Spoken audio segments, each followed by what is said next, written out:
segunda-feira, que bom iniciar mais uma semana com você. Começamos agora o programa RF com você para todo o Brasil e o tema de hoje é consciência no trânsito. E já pode mandar seus comentários com a hashtag RF com você em todas as redes sociais, viu? Você também já pode fazer uma foto enquanto nos assiste, isso mesmo. Vai em frente à TV, faz o clique, não esquece do seu nome e cidade. Sua foto pode aparecer aqui hoje para todo o Brasil. Lembrando que estamos ao vivo e seguimos assim até a 1h da tarde. E eu já quero convidar você para curtir a nossa página do Facebook. Coloca na tela, já está na tela. /Rede Família Oficial. Basta clicar em curtir. Curtindo, gente, todo dia tem conteúdo novo. Você pode compartilhar, curtir, comentar, fazer o que você quiser. Coloca também na tela o WhatsApp. Quero receber as opiniões. Aliás, se você tiver alguma dúvida sobre o assunto do dia trânsito, pode nos mandar. 19971024854. Tá curioso para saber o que vai ver hoje aqui, né? Então, olha só. Uma tragédia diária no trânsito brasileiro. Qual a causa de tantos acidentes? O custo para o Sistema Único de Saúde gerado pelo tratamento de todas as vítimas. No estúdio, uma história de luta para melhorar o convívio nas estradas. Tem ainda o nosso quadro especial de finanças com dicas para você cobrar quem te deve dinheiro. E ainda as principais notícias do dia para você ficar bem informado. O RF com você está apenas começando. Muita conscientização no programa de hoje, viu? E vamos para a previsão do tempo. Pode colocar na tela a previsão. Olha aí, em São Paulo, capital, mínima de 14, máxima de 26 graus. Sol entre nuvens por lá. Rio de Janeiro, mínima 19, máxima de 27 graus. E em Recife, Pernambuco, mínima de 24 graus, máxima de 27 graus. E vamos então para as principais notícias do dia. Começamos o bloco de notícias com a segurança no Rio de Janeiro, ou a falta dela, né? Tem sobrado para os moradores conviver com uma rotina de guerra. No cerco contra o tráfico, os policiais param motos e carros nos acessos à Rocinha a todo instante. Tanques do Exército com militares de prontidão reforçam a segurança. No meio de um cenário de guerra, o morador tenta se acostumar. Tá tranquilo, tá tranquilo. Desde o início da operação conjunta das forças de segurança, os confrontos diminuíram, mas não acabaram. No sábado, a autoestrada Lagoa Barra, uma das principais ligações entre as zonas sul e oeste da cidade, ficou fechada por cerca de 1 hora. Motoristas voltaram de marcha ré. Carros foram atingidos por disparos de bandidos em fuga. O taxista, ainda abalado, relatou momentos de tensão. Muitos momentos de pânico, muito tiro, ultrapassando barreira de polícia e foi complicado, foi um mês difícil. A polícia fez um cerco na região. 5 criminosos que estavam neste carro roubado foram presos. 5 fuzis, 7 granadas, munição e carregadores foram apreendidos. Já no domingo, a manhã foi de aparente tranquilidade, mas as buscas por bandidos, armas e drogas continuaram. Durante a tarde, tiros novamente foram ouvidos no interior da Rocinha. Pouco depois, policiais militares prenderam mais um criminoso envolvido nos confrontos na comunidade. Emanuel Bezerra de Araújo, de 19 anos, foi capturado por policiais em casa depois de uma denúncia anônima. Com ele foi encontrada uma arma falsa. Emanuel é um dos suspeitos de fazerem parte do bando de Rogério Avelino da Silva, o Rogério 157, atual chefe do tráfico de drogas da região, que estaria disputando o controle de pontos de venda de drogas com o bando de Antônio Bonfim Lopes, o NEM da Rocinha, que está preso. No início da noite, a polícia apreendeu mais um fuzil, carregadores, munição e granada.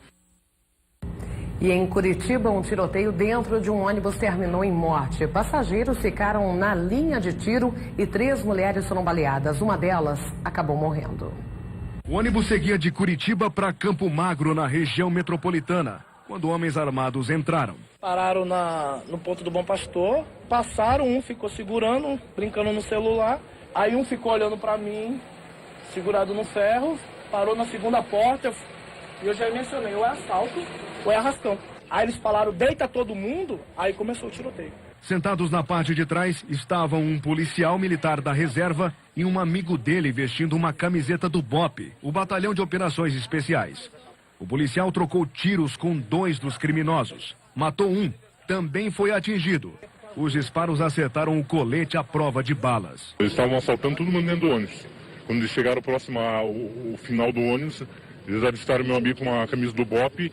E um deles apontou a arma pro meu amigo, eu vi que ele ia atirar, eu entrei na frente e fui baleado, né? Passageiros ficaram na linha de tiro enquanto outros bandidos fugiam.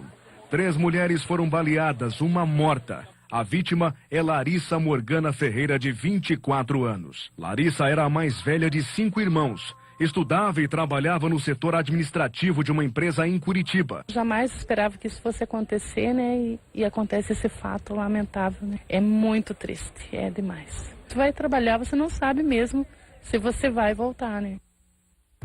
Agora a política. O presidente Michel Temer recebeu ontem vários aliados em encontros fora da agenda oficial. O objetivo é tentar barrar a segunda denúncia do ex-procurador-geral Rodrigo Janot. Michel Temer passou o domingo no Palácio do Jaburu.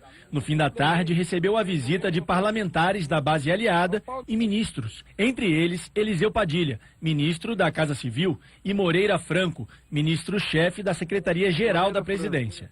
Os dois também foram denunciados junto com Michel Temer. O motivo do encontro fora da agenda era justamente discutir a estratégia para tentar barrar a segunda denúncia contra o presidente.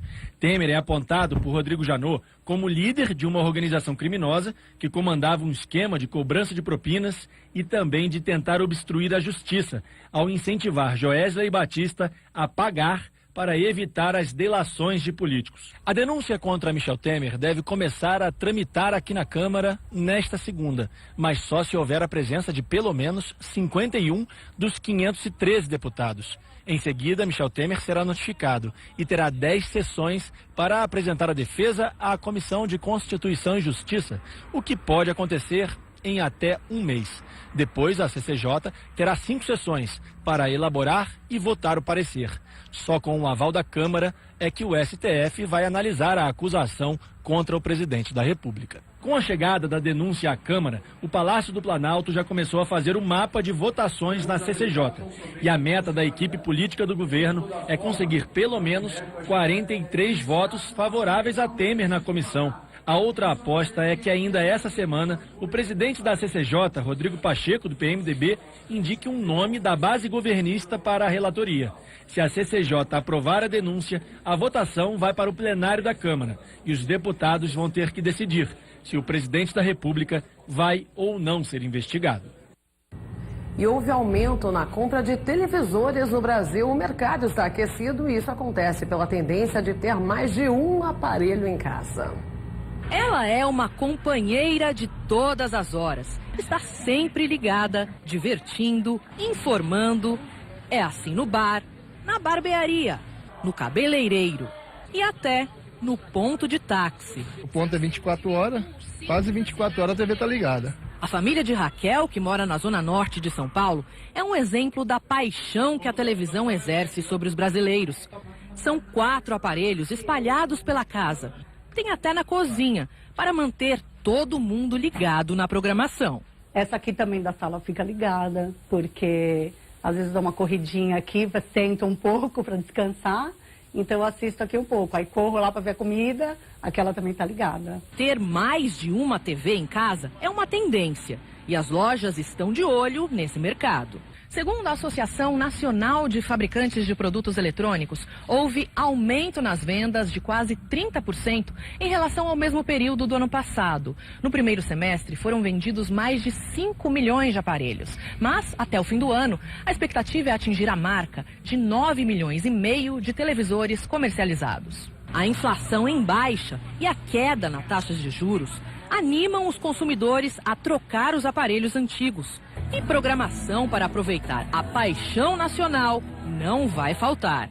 Afinal, a produção brasileira é considerada uma das melhores do mundo. Esse casal já tinha uma televisão em casa. Veio buscar um aparelho maior.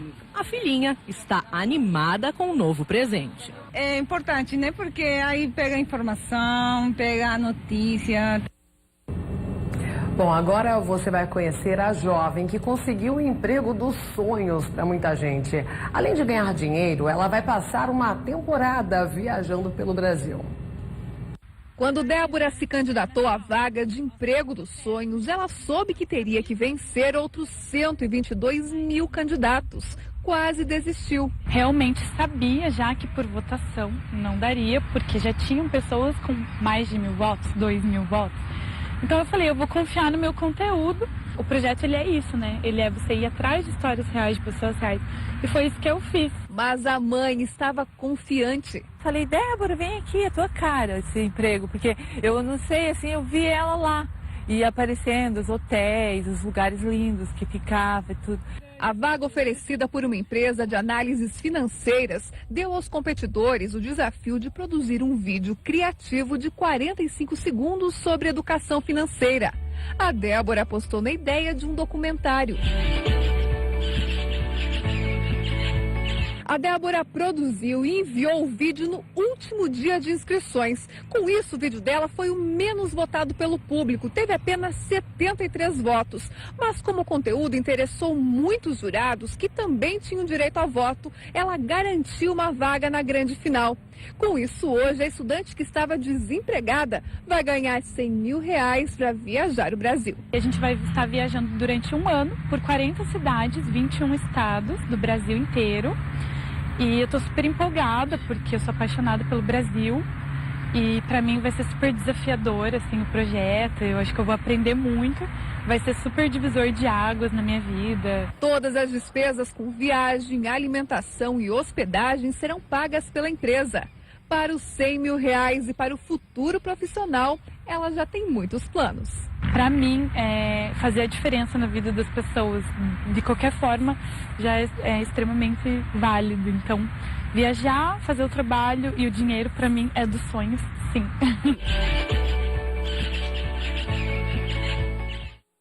Experiência única, né? Bom, essas foram as principais notícias desta segunda-feira. Então comenta nas redes sociais. Você já segue a Rede Família em todas as redes sociais? Ainda não? Entra lá no Facebook, o endereço vai aparecer aí na sua tela. É facebook.com/Rede Família Oficial. Basta clicar em curtir. Curtindo todo dia, claro, tem postagem nova pra você. No Instagram, procure a gente lá, @canal Rede Família. Nos segue lá também, eu já estou seguindo, é claro, né? E hoje eu quero muitos comentários na hashtag RF com você. Se você quiser me mandar uma mensagem, é só escrever com a hashtag RF com você. Se você quiser nos mandar uma foto, pode fazer isso pelo WhatsApp. Coloca na tela o WhatsApp também, o nosso número, 19971024854. Não esquece do seu nome e cidade. Vai lá, em frente à TV agora, faz um clique bem bonito e nos envia essa foto. Eu vou mostrar aqui a sua participação. Bom, agora sim, vamos dar início ao assunto do dia, consciência no trânsito. E nós temos alguns dados aqui, inclusive são alarmantes, sobre o trânsito no Brasil. Pode colocar a primeira tela, olha aí, ó. O Brasil, gente, está na 4ª colocação em mortes no trânsito, perdendo apenas para a República Dominicana, Belize e depois Venezuela. Esses dados são das Américas, viu? Vamos para a próxima tela. Mortes no trânsito aqui no Brasil. Esses dados são de 2016. 47 mil mortes por ano aqui no Brasil. 400 mil pessoas ficam com sequelas em virtude aí desses acidentes. Temos mais dados, as principais causas. Olha aí, 30,8% falta de atenção dos motoristas. Em segundo lugar, 21,9% velocidade incompatível. 15,6% ingestão de álcool e embriaguez ao volante. Desobediência à sinalização, 10%. Ultrapassagens indevidas e, por fim, o sono, o cansaço. Os dados realmente são alarmantes, né? E olha, dando sequência para dar início ao nosso assunto, eu quero trazer aqui os dados mais recentes sobre a tragédia do trânsito no Brasil. O que aconteceu no último feriado foi impressionante, olha só. Um feriado marcado pela imprudência. No sul de Minas, 3 pessoas que estavam neste carro morreram na batida com um ônibus entre Eloy Mendes e Varginha. Segundo a polícia, a motorista fez uma conversão proibida. No leste do estado, 3 jovens morreram depois que o carro saiu da estrada e bateu numa árvore. No Maranhão, um motorista perdeu o controle do carro, invadiu a contramão e bateu de frente com outro veículo. Os 2 automóveis pegaram fogo e 9 pessoas morreram. De 6 a 10 de setembro, foram 108 mortos e 1.211 feridos em mais de 1.100 acidentes nas rodovias de todo o Brasil. Em 5 dias, a média foi de quase 10 ocorrências por hora. Foi o feriado de 7 de setembro mais violento dos últimos 5 anos. Pelo balanço da Polícia Rodoviária Federal, o número de acidentes caiu pela metade em relação a 2012. Mas a gravidade aumentou. Tanto o excesso de velocidade quanto a ultrapassagem indevida nada mais é do que a imprudência por parte do condutor. Bom, nós falamos sobre imprudência, mas tem também as condições das vias, viu? Muitas estão em péssimas condições ou foram até construídas de maneira errada. 45 mil brasileiros morrem em acidentes nas estradas todos os anos. 200 mil saem feridos. Muitas rodovias, principalmente as serranas, estão ultrapassadas, sem acostamento e com excesso de curvas e descidas íngremes. Além de motoristas que abusam da velocidade. Os acidentes mais frequentes e letais têm sido com ônibus. Uma das explicações, segundo o especialista, é que os coletivos aumentaram de tamanho desde a década de 80. A altura influencia na estabilidade. Esses veículos altos, em relação àqueles antigos, estão mais perto de, com excesso de velocidade, sofrerem tombamento em curva. Esse é o resultado de um estudo feito por universidades de São Paulo que analisou estradas e motoristas de pelo menos 3 estados. Este especialista em transporte é um dos autores da pesquisa. Com ele, nós percorremos pontos críticos da SP-98 que liga Mogi das Cruzes a Bertioga, no litoral do estado de São Paulo. Tem uma série de curvas fechadas, é muito forte a inclinação e o pior de tudo, você soma nisso o problema do excesso de velocidade. A gente está exatamente no trecho onde ocorreu o acidente do ônibus carregado de estudantes que deixou 18 mortos. 1 ano se passou e nada foi feito no sentido de prevenção e aumento da segurança. Não existe acostamento, os carros continuam em alta velocidade. O laudo da perícia indicou que o ônibus trafegava acima da velocidade máxima permitida da via, que é de 60 km por hora. O motorista morreu na hora. A maioria das vítimas era estudante universitário que morava no litoral e fazia o trajeto todos os dias. Rodovias que têm um traçado próprio para, por exemplo, 100, 500 veículos por dia. E não mais para 10 mil veículos por dia, como é o nível de tráfego que nós temos na rodovia de Mogi para Bertioga. Dados oficiais do IBGE revelam que em 30 anos o número de veículos aumentou 500%, enquanto que a extensão de rodovias pavimentadas cresceu 65%. Especialistas estimam que a cada novo quilômetro construído, 3 vidas poderiam ser salvas.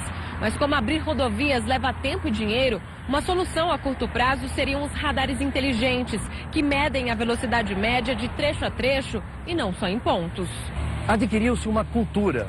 Perto do radar, eu freio. Logo depois, eu acelero, o chamado repique de velocidade.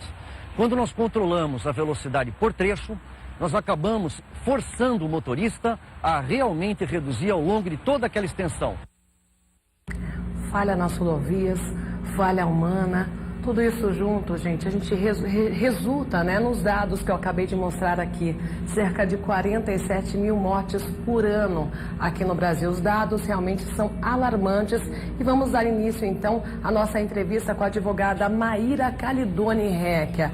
Ela vai dividir com a gente uma história trágica na família dela. Boa tarde, Maíra, tudo bem? Boa tarde, tudo bem? Obrigada pelo convite. É um prazer estar aqui. Nós que agradecemos. Bom, na verdade você é advogada, né? Mas ultimamente você vem dando palestras sobre conscientização no trânsito. Inclusive hoje se encerra a semana de conscientização, né? Por que você tomou frente aí e está fazendo essas palestras, Maíra?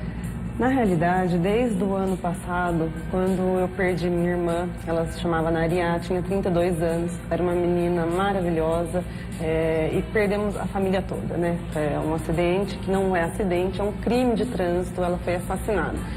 E a partir daí nós acabamos pensando como que, enquanto sociedade, poderíamos ajudar a essa conscientização foi quando surgiu essa ideia de fazermos palestras de modo a conscientizar todo cidadão.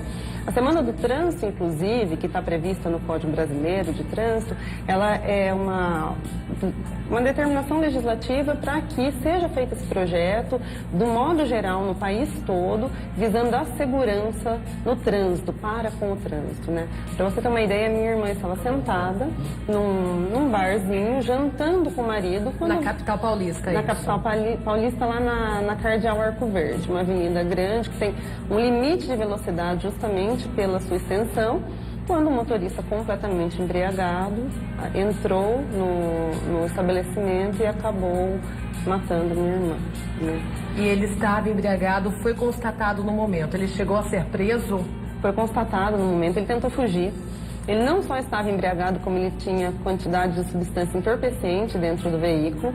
Algumas notícias dão conta que ele estava apostando um racha, então assim, teve todas as qualificadoras possíveis e ele foi preso em flagrante no momento, foi contido ali pelas pessoas que estavam no local e depois de 50 dias ele foi solto, né? Ou seja, para a família, impunidade total. Total. Assim. Ele deveria estar sim preso. Porque a legislação, embora seja rígida, na prática parece que não funciona, Maíra. Você como advogada pode nos dizer isso. Na realidade, o que a gente tem é uma legislação muito forte com relação às multas administrativas, às penalidades administrativas e um limbo jurídico com relação ao que a gente vê no judiciário de um modo geral, né? Por que isso? Porque hoje ainda é encarado como acidente esse tipo de acontecimento. E não é acidente, é crime, É crime. né? Inclusive tem um movimento grandioso que é aquele movimento não foi acidente, porque nós não podemos conceber que uma pessoa que bebe, que excede a velocidade, que mata as pessoas no trânsito, ela seja tipificada num processo como um crime culposo. Ela sabia que essa combinação poderia matar. Ela sabe que o carro é uma arma. E eu ouso dizer que o carro é uma arma que menos dá condições de defesa para a vítima, né? É desumano você querer comparar uma máquina vindo em alta velocidade com o seu poder de defesa. E, infelizmente, o que a gente vê é que esses delitos, eles são tipificados como homicídios culposos. E aí, na maior parte das vezes, há o relaxamento da prisão e, às vezes, até numa eventual condenação, a prestação de serviço à comunidade ou um pagamento de uma cesta básica. Ou seja, compensa, de repente, beber e sair por aí, vendo a lei dessa forma, sendo tratada assim, que foi acidente. Não, é um crime. A pessoa que matou a sua irmã deveria ficar presa pela lei por quanto tempo? Olha, a gente tem hoje uma pena que pode chegar inclusive a 8 anos de reclusão, tá? E aí, se for qualificado como homicídio qualificado, se for tipificado como homicídio qualificado, pode pegar até 30 anos de reclusão. Mas o problema é que a gente tem uma legislação especial que vigora com relação aos crimes de trânsito, que essa legislação é que vem sendo aplicada e vem sendo entendido como homicídio culposo, quando na realidade tem a questão do dolo eventual, que ela tinha, apesar até que não tinha intenção de matar, mas sabia conscientemente que essa combinação poderia ocasionar a morte de alguém. Não só a morte, como você bem explicou, as lesões que são oriundas também desses crimes de trânsito. Às vezes a pessoa não morre, mas vem a ter lesões para o resto da vida. Ou seja, nós preparamos também até uma tela para mostrar isso. A gente pode até colocar agora o gasto público com dinheiro de quem sofre acidente e vai para o hospital. Olha aí, ó, está na tela. 56 bilhões de reais por ano o Brasil gasta com a saúde de pessoas que sofreram acidentes nas estradas, nas ruas aqui do nosso país.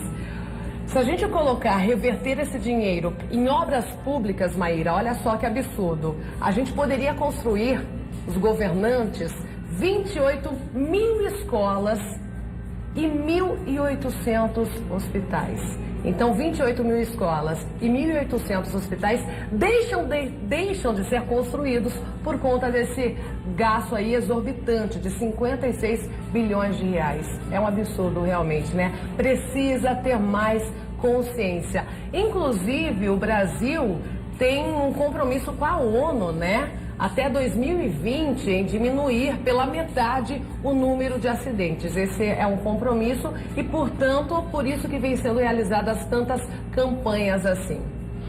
Na realidade, tem um dado que é muito alarmante também, que morrem aproximadamente 9 pessoas por hora no trânsito brasileiro. Por hora? Por hora. Então você imagina esses hospitais, esses centros de atendimento rápido, essas emergências, as ambulâncias, quanto que é gasto e quanto é demandado de uma forma geral. Isso nós estamos falando só no impacto da saúde pública, mas o Estado também tem responsabilidade para com essas pessoas e a família dessas pessoas que morrem em suas vias, porque o Estado falhou ao não coibir, ao não punir, a não fiscalizar esses condutores alcoolizados, ou como a gente diz, muitos por falta de atenção, provavelmente pelo manuseio dos celulares, das redes sociais, enquanto dirigem. Então, o Estado ele tem o dever de garantir a segurança de todos. Uma vez que a pessoa é assassinada em plena via pública, isso fatalmente pode causar impacto também nas finanças do Estado, porque tem a sua responsabilidade civil nesse ponto também. Com certeza. Maíra, há pouco você falou sobre a campanha Não Foi Acidente. A gente pode até recordar um caso, né? Há 6 anos, o estudante, o administrador, na verdade, Vitor Gurman, faleceu, né? A Gabriela, não sei se vocês se recordam desse caso, a nutricionista Gabriela atropelou uma via que era 30 km por hora lá na capital, atropelou o Vitor, que estava a pé, e ele acabou falecendo, e daí vieram muitas campanhas após a morte do Vitor. Inclusive, vamos relembrar, pode colocar na tela. Vitor Gurman tinha 24 anos. Voltava a pé para casa à noite quando foi atropelado nessa rua. A nutricionista Gabriela Guerreiro dirigia o carro do namorado, que estava no banco do passageiro. Quando perdeu o controle da direção, estava entre 62 e 92 km por hora, segundo a perícia, num trecho com limite de 30.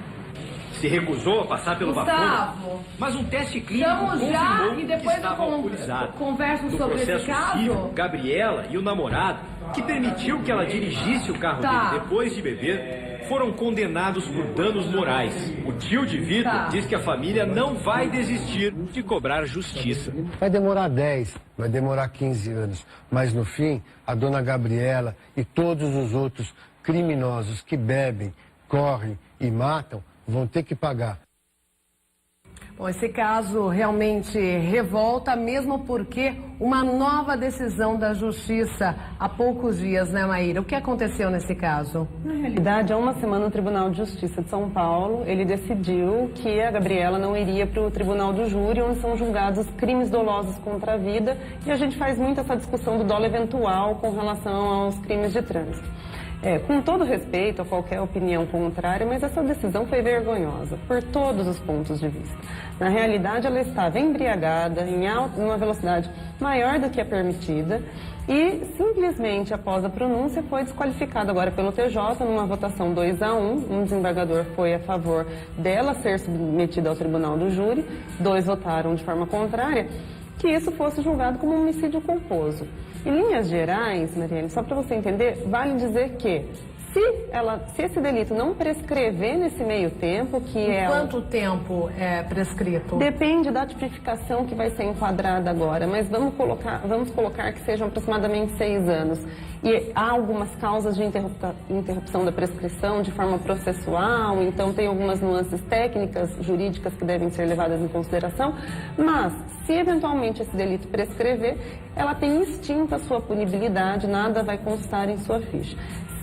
Se manter da forma que está, se mantiver da forma que está, e ela for julgada, ainda que não haja prescrição, vale dizer que ela vai pagar serviços, vai prestar serviços à comunidade ou vai pagar a cesta básica. Isso a gente não pode chamar de justiça num caso como esse. Realmente não foi acidente, foi um crime. Ela bebeu, ela sabia que ela estava embriagada, né? E acabou matando o Vitor. Ela iria então a júri popular, ou seja, a pena dela seria através do júri, né? E de repente poderia ser até pesada, né? Porque tem uma comoção social. A defesa conseguiu driblar isso e agora ela pode sair ilesa. Exatamente. Como se nada tivesse ocorrido. Exatamente. Eu não vou falar contra os recursos, porque nós vivemos num Estado democrático de direito e os recursos, eles são realmente necessários. Mas ver um Tribunal de Justiça do Estado de São Paulo dar uma decisão como essa, vale dizer que, ok, podem beber e matar, que vai ser bem melhor do que se você matar com uma arma de fogo. Não existe impunidade para esse tipo de crime. Exatamente. Maíra, continue aqui comigo, daqui a pouco vamos abordar outros assuntos. O tema do dia, consciência no trânsito, com a doutora Maíra. A doutora Maíra, na verdade, é advogada, mas desde que a sua irmã, ela perdeu a irmã no trânsito no ano passado, no acidente, né? Só reforçando, de repente, para quem chegou agora, aqui no RF com você, na Vila Madalena, ela estava num bar, foi atropelada por um carro desgovernado e quem dirigia esse carro estava totalmente embriagado. Ele ficou 50 dias detido, mas foi liberado. Ficou impune, na verdade, né, Maíra? Desde então você vem fazendo essa campanha. Desde então a gente vem planejando essa campanha de conscientização, né, falando nas escolas, falando nas câmaras municipais, que eu acho que é muito importante que a gente traga essa discussão para a sociedade, de que não é um acidente puro e simples, é um crime de trânsito e todos nós somos responsáveis para que isso não ocorra. Então o que a gente percebe é que esse diálogo entre famílias, o diálogo com os adolescentes, ele vem surtindo muito efeito.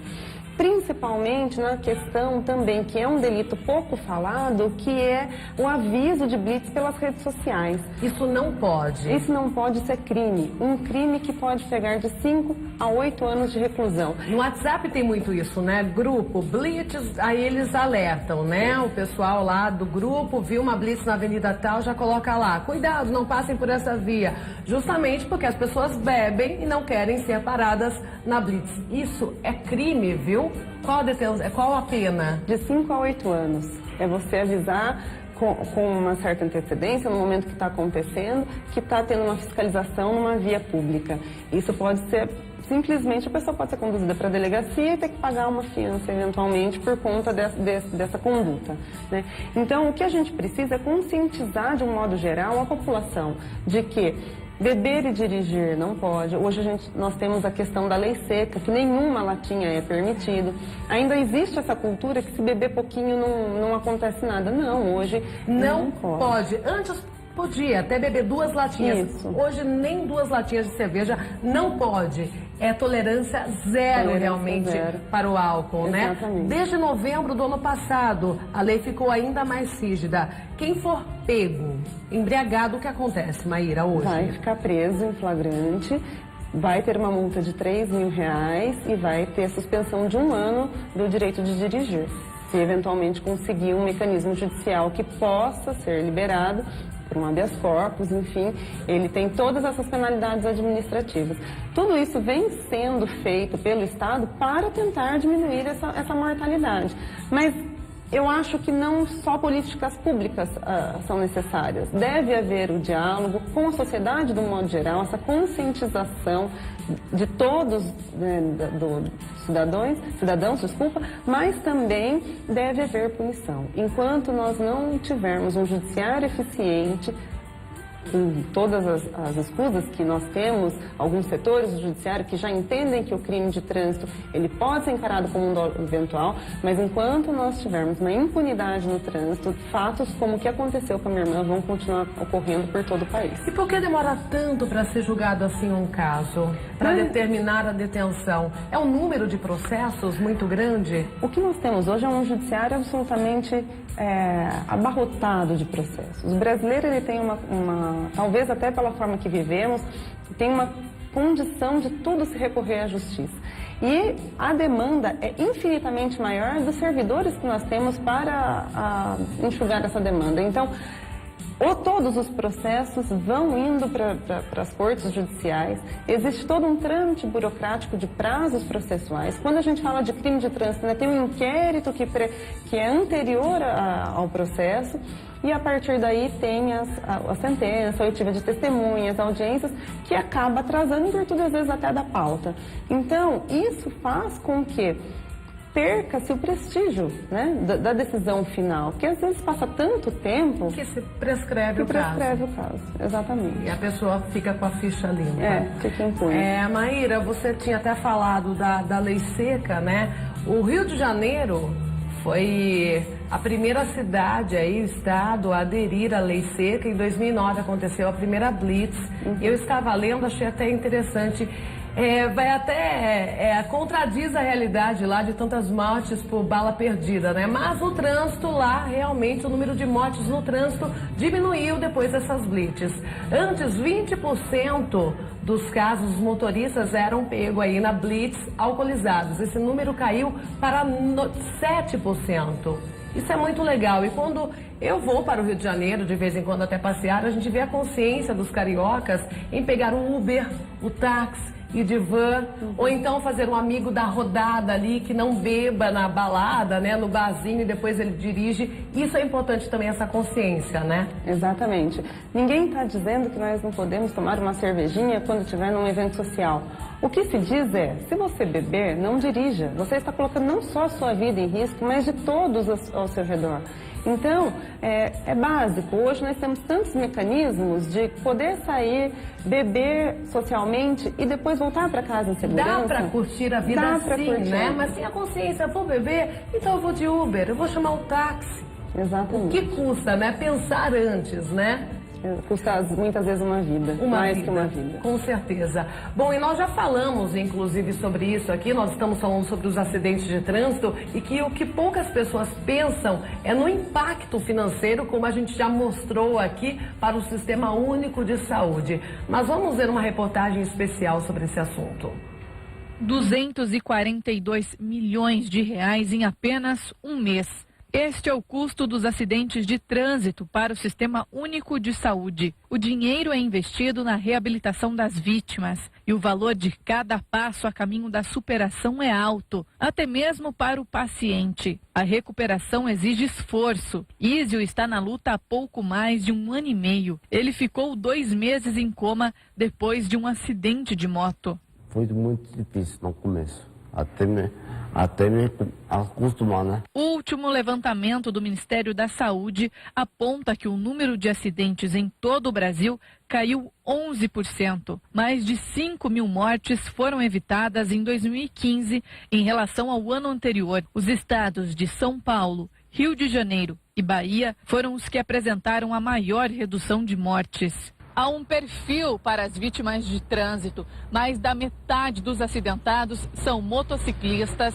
homens de até 40 anos. E muitos deles sofrem amputações ou alguma lesão na coluna. Que cada vez mais cedo saem do mercado de trabalho, aumentam os gastos, né, em saúde, tanto para a sua comunidade, para o hospital local, para as suas famílias, e são usurpados no mercado de trabalho. Estima-se que para cada ente que se acidenta e precisa de algum cuidado de um terceiro, até 4 a 5 pessoas deixam de fazer suas atividades habituais para cuidar dessa pessoa. Há 32 anos, Wilson convive com as sequelas do acidente. Hoje é aposentado por invalidez porque quase não movimenta uma das pernas. Ele tinha 23 anos e pilotava uma moto quando foi atingido por um motorista que, segundo a família, estava embriagado. Foi difícil no começo, porque eu fiquei em coma, né? Poderia ser um jovem com um futuro promissor dentro de um banco, um grande banco, né? Mas teve a carreira interrompida pela irresponsabilidade de um condutor alcoolizado.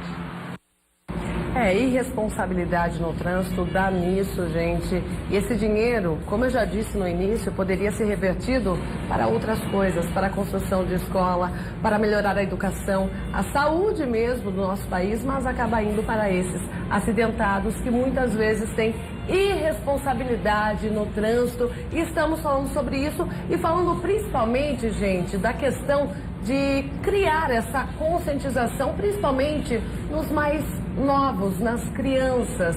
A Maíra vai em escola dar palestras, né? E criança é muito mais fácil de aprender, né, Maíra? Não custa nada os pais começarem a ensinar essas regrinhas desde cedo, né? Eu falo que as crianças e os adolescentes é que têm o poder de mudar o mundo, né? Muitas vezes os pais acabam aprendendo com esse pessoal mais jovem. Então, a conscientização, de um modo geral, é que faz a diferença nesse tipo de conduta. Então, a criança ela vai aprender também pelo exemplo. Os adolescentes até conseguem discutir, levar essa discussão para casa e falar, pai, se você for dirigir, você não bebe. Chama a atenção do pai, né? Chama a atenção, fiscaliza. E as crianças é mais pelo exemplo, né? Se a gente não tiver pais dispostos a abraçar essa legislação, abraçar essa causa, porque, como eu disse, muitas vezes eles acham que não vai acontecer com eles. Tem um dado muito interessante também, Marielle, que a cada 24 pessoas no Brasil vai morrer de crime ou acidente de trânsito. Então, basicamente, num círculo de alguns amigos, você perde fatalmente de 1 a 2 pessoas. Então, os pais, as crianças vão aprender com o exemplo desses pais, né? Então eu acho que é super importante esse debate com a sociedade de um modo geral. Com certeza, e é até triste, uma vez eu falei aqui sobre trânsito também no programa, sobre falta de respeito, e nós exibimos um vídeo, não sei se você estava acompanhando e viu, pais que deixam os filhos dirigirem um caminhão e acham bonito, elogiam, fazem um filme e postam em redes sociais. Isso é um absurdo, gente. Olha o exemplo que você está dando para o seu filho, que isso é permitido, sem cinto de segurança, muitas vezes, Maíra. Então tá aí, são pais também que não sabem dar o exemplo, né? Exatamente, esses filhos vão reproduzir mais tarde essas condutas e achar que nada vai acontecer. Porque fatalmente, se o pai bebe, a criança vê o pai bebendo numa festa e depois pega o carro, a criança vai crescer com a mentalidade: eu também posso fazer isso. O pai, geralmente, a mãe são heróis, né? Exatamente. Então a criança reproduz aquilo.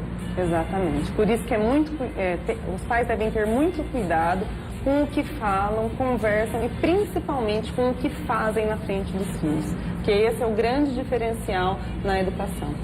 Bom, Maíra, o recado final, então, é que dá sim para curtir a vida, dá para beber socialmente, desde que você tenha conscientização.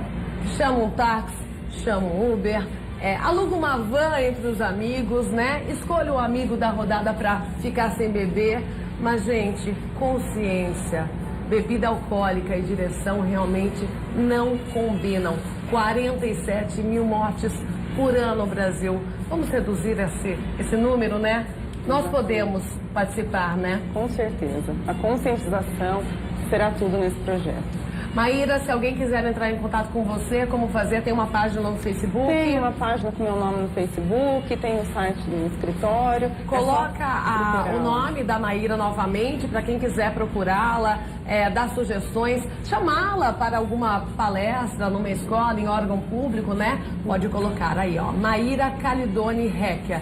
Dessa forma te acha no Facebook. Me acham, com certeza. Muito obrigada pelo convite, obrigada pela abertura desse espaço. É realmente uma situação valorosa e eu agradeço imensamente a oportunidade. Muito obrigada. Eu que agradeço, Maíra. E siga assim, fazendo esse trabalho.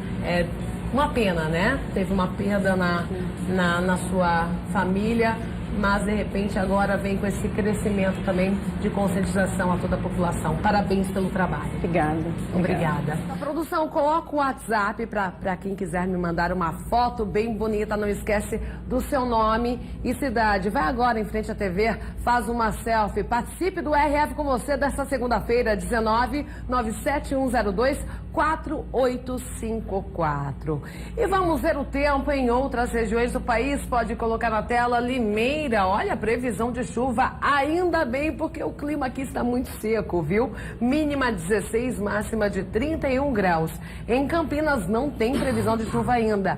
Mínima 16, máxima de 29 graus. E em Leme, interior de São Paulo também, mínima 16, desculpa, e máxima de 32 graus. Chegou a hora do nosso quadro de finanças e hoje com 3 dicas para você não falhar na hora de uma situação muito chata.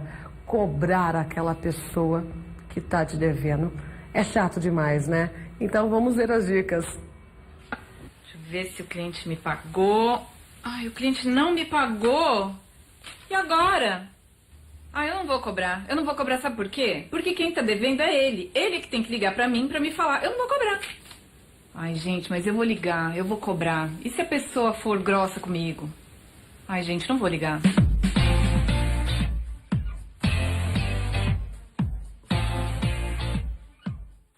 Olá, eu sou Patrícia Lages, especialista em finanças e autora do blog Bolsa Blindada. E hoje eu vou falar pra você 3 dicas para cobrar aquela pessoa que tá te devendo. Não leve para o lado pessoal. Quando você diz assim, eu não vou ligar para essa pessoa porque ela que tinha que ligar para mim, o compromisso é dela, ela que foi uma irresponsável, ela que não pagou, ainda por cima eu vou ter que ficar cobrando, isso não devia ser necessário. Quando você vai por essa linha, o negócio não vai dar certo, porque são negócios, não é nada pessoal. Primeiro, você não sabe por que aquela pessoa não pagou. Pode ser que ela tenha esquecido, pode ser que ela não tenha recebido a sua cobrança, pode ser que tenha acontecido algum problema e ela não esteja nem lembrando. Então, você tem que entender o seguinte, primeira coisa, cobrança faz parte de qualquer negócio, ok? Mesmo que você tenha emprestado dinheiro para alguém, e não seja aí alguma coisa comercial, você emprestou dinheiro para um parente, para um amigo, quando você fez isso, é claro que a pessoa sabe que ela tinha que te pagar. Então, só termina essa relação de empréstimo quando existe de volta o pagamento. Se você emprestou, você tem o direito de cobrar. Não se coloque nessa situação assim, não, eu vou esperar ela entrar em contato comigo, porque ela é que está com o compromisso dela atrasado, eu não sou obrigada a ficar cobrando. Realmente, você não é obrigada, mas se você não cobrar, será muito mais difícil de você receber. E entenda uma coisa, quando você tem um negócio e você compara, né, o seu negócio, ainda que seja ali micro negócio bem pequenininho, quando você compara com uma empresa grande, você deve lembrar que todas as empresas têm um departamento de cobrança. Não só uma pessoa cobrando, mas todo um departamento de contas a receber. Se fosse automático receber uma conta, não precisaria ter esse tipo de departamento, tá certo?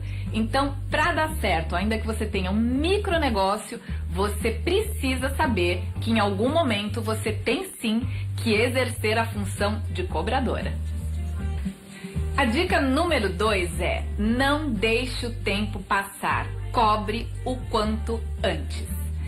Quando você deixa passar muito tempo da data de pagamento, a cobrança vai ficando mais difícil. Por quê? Porque a pessoa pode assumir outros compromissos e ela tá achando que ou você esqueceu, ou ela não tem que pagar simplesmente porque você não cobrou, e ela vai tocar a vida. Então, quanto mais tempo você deixar passar, pior.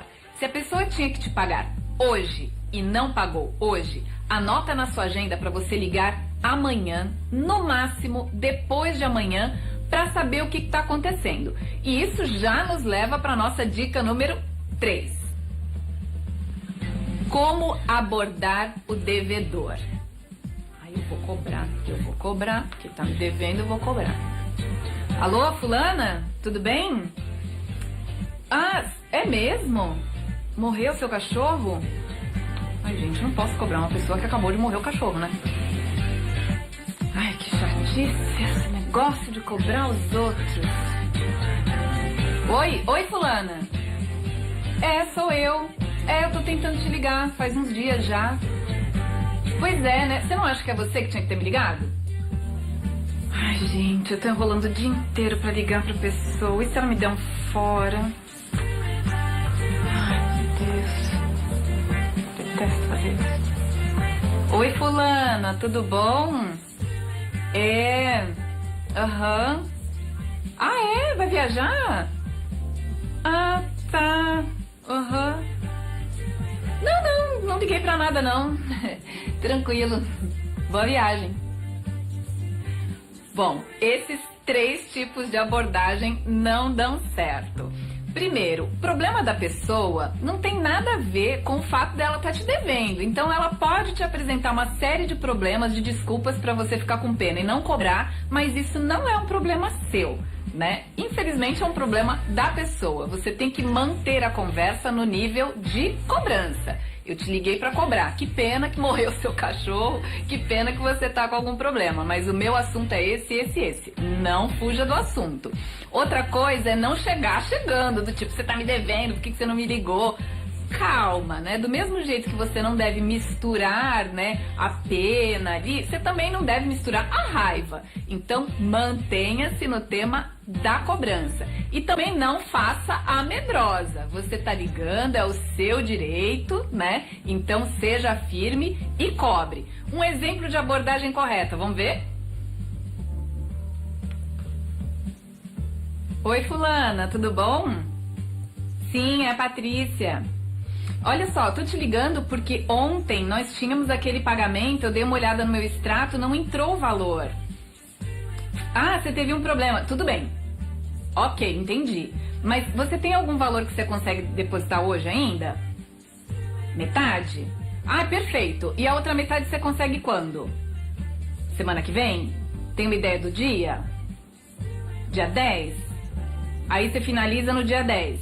Ah, perfeito. Então, combinado. Olha só, hoje você deposita metade, dia 10 você deposita a outra metade. Qualquer coisa me dá uma ligadinha, tá bom? Obrigada. Tchau, tchau. Esse é um pequeno exemplo de como você pode abordar a pessoa. Vai direto no assunto, não fica enrolando. Seja educada, mas seja firme e dê opções para a pessoa para que ela se sinta assim, eu tenho que resolver isso, né? Ela tá percebendo que eu já tô dizendo lá, quando você pode depositar hoje? Tá, e a metade é para que dia? Então dia tal tá combinado, eu te ligo. O que a pessoa percebeu com isso? Que eu fui educada, eu fui proativa, eu estava a fim de ajudar, eu não fiquei perguntando coisas da vida pessoal, eu não fiquei cobrando coisas que não tem a ver com a dívida, do tipo, você não acha que você tinha que ter me ligado, né? Você acha que eu tenho que ficar ligando pra você, nunca mais te vendo nada. Então, assim, a gente mantém ali cobrança, que é, né, o tema pelo qual você está ligando, é por isso que você está ligando para a pessoa e você já resolveu o assunto e já tem uma nova data para resolver definitivamente. Para finalizar, a gente vai para uma dica final de ouro, anota aí. Adote sistemas para garantir ao máximo o recebimento. O que pode ser esses sistemas? Pode ser a maquininha de cartão, ou de repente você pode criar um sistema de sinal e depois pagamento contra entrega. Isso vale muito para quem trabalha com encomendas. Acontece muito, as pessoas me escrevem constantemente dizendo o seguinte: olha, fizeram uma encomenda, eu preparei tudo, na hora que eu fui entregar a pessoa desistiu, eu perdi o meu tempo, perdi toda a minha matéria-prima e meu negócio não vai para frente. Então, para esse tipo de trabalho, é muito legal você deixar claro para o seu cliente o seguinte: olha só, o meu trabalho é assim. Quando você encomenda, você me paga 30% a 40% de sinal. Como é que você calcula esse sinal? Coloca aí na ponta do lápis toda a matéria-prima que você vai gastar. Então, pelo menos com o sinal, cobre aí o seu gasto da matéria-prima, ok? Então, você chega lá para o teu cliente e diz: olha, eu preciso de 30% ou 40% aqui de sinal e na hora que eu entregar, você me paga o restante. Se houver algum problema no momento que eu for realizar a entrega e você desistir da compra, o sinal fica comigo, não é devolvido. Tudo bem? Então, a partir do momento que você combina isso, o cliente começa a levar mais a sério a encomenda que ele fez. Pode ser que ele desista na hora, mas quem sabe ele não desistiu justamente porque ele nem sabia se ia finalizar essa compra e você se livrou de um mau cliente, né? Então, deixa tudo claro. Às vezes também as pessoas falam: poxa, mas eu vou colocar a maquininha. Tem gente que vai deixar de comprar se eu exigir só a compra pela máquina. Mas você garante as vendas com a máquina, que são, né, garantidas, você vai receber. Chova ou faça sol, você recebe. Depois a operadora do cartão é que vai cobrar lá o seu cliente. Ou então você adota algum sistema que dê certo aí para os seus clientes, para você também não ficar no prejuízo, tá certo? Bom, esse é o canal Patrícia Lages. Eu convido você a se inscrever aqui no canal, porque todas as semanas nós temos vídeos novos com muitas coisas bacanas sobre finanças pessoais e empreendedorismo. E eu te convido também a fazer uma visitinha lá no meu blog, no bolsablindada.com.br. Um beijo pra você e até mais. Amei as dicas e vou praticar a partir de hoje, viu, Patrícia? Estamos na reta final do RF com você e temos as participações do dia. Pode sim colocar na tela a produção. Olha aí, Dalva Lima de Campo Redondo, Rio Grande do Norte. Beijão pra você, ótima semana. O Fábio de Dois Irmãos, Tocantins. Beijão pra você também, Fábio. Um lindo beijo e um abraço para o Pedro de Dores do Indaia, Minas Gerais. Que fofura. A Renata de Chá Preta, Lagoas. Nome diferente de cidade, nunca ouvi. Essas foram as participações dessa segunda-feira. Sabe a melhor notícia? Que ainda temos terça, quarta, quinta, sexta para curtirmos juntos aqui no RF com você. Que bom, né? Uma ótima tarde e até amanhã, se Deus quiser.